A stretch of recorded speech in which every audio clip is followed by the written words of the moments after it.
Regular guy. You can't tax my trailer. Joe, I got to ask you about one other thing. Sure. Ron Paul, you served with him. Yep. Tell me what the guy's like, because I want to tell you, if you mess with Ron Paul on television or online, you are going to feel the wrath of some serious followers.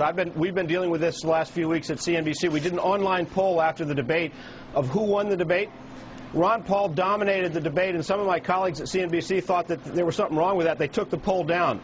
I want to tell you, my email box, thousands and thousands and thousands of email like I haven't seen from any other, followers of Chris Dodd or Bill Richardson or Joe Biden. Well, I'll tell you, and the interesting thing is that my son was back from school and was telling me about Ron Paul signs all over the campus.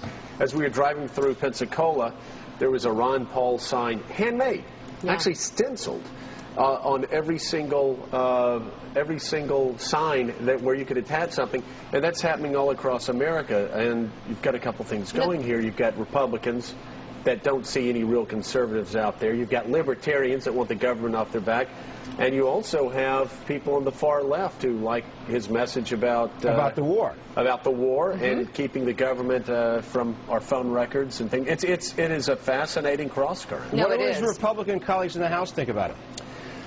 Truthfully, everybody thinks in the House, everybody's thought that he's been crazy for a while. As far as too conservative, too libertarian, he's an very independent guy.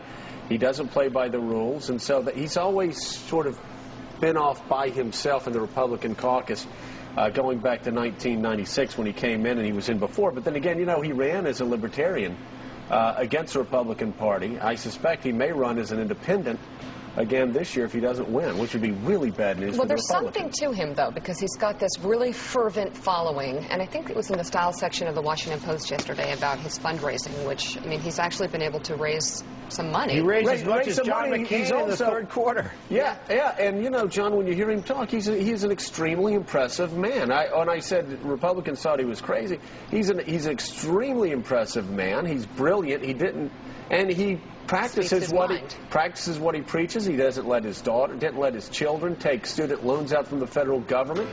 He's a doctor that doesn't take Medicare or Medicaid. And I'll tell you what, like my 19-year-old son, who's not excited about any candidates, was saying, man, I went on these websites and everybody's excited about this guy. It's interesting, John. Thank you, John. See you guys. Thanks, John. All right, hey, John, next time you're at the Four Seasons, can we come along and just kind of hang out? I'll bring you some cookies or something. They're really good. Oh, that'd be awesome. Thank you, John. Appreciate it.